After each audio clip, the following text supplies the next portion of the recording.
कहावत है कि the best time to plant a tree was 20 years ago. The second best time is today, right? So, patience is a very interesting word, right? Sabr. And you really have to understand that patience can only come with sacrifice.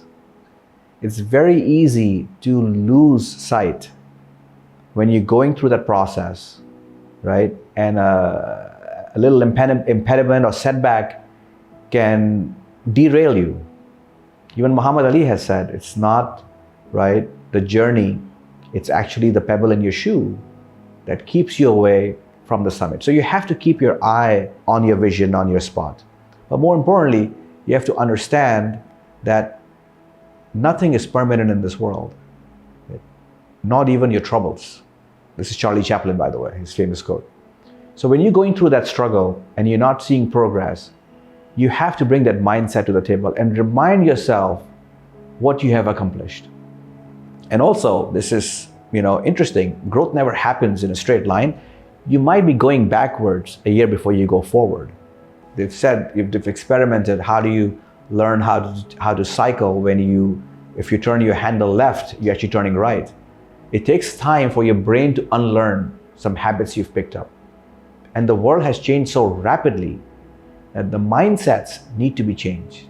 And again, humans get very comfortable in the comfort zone. That's the issue, right? We as a society should be agile. We are a new nation, right? Our faith teaches us that nothing is permanent, right? Even our calendars are like rotating all the time. You cannot predict the same holiday to come the next year.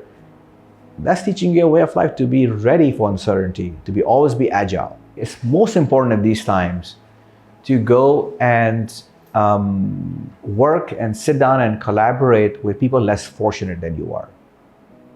Because you have to be grateful for what you have. We're often looking at, ye bhi hota yaar, ye bhi hota, yaar, chala gaya, ye agar COVID nahi aata to mere saath ye ho jata.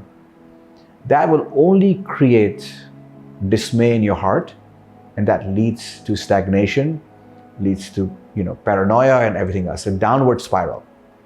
That's why they say that, you have to compete on spirituality, not with worldly gain, right? That's unhealthy for you. So the more you spend time with people who are less fortunate, the more philanthropic efforts you engage in, the more charity you give, the more sort of inspired you will be, right? As a human, you talk to anybody, you talk to a lot of entrepreneurs, a lot of people, and they all say the same thing. The best satisfaction is when they see a smile on a person's face when they're able to help them. That's the connection we have to connect back on.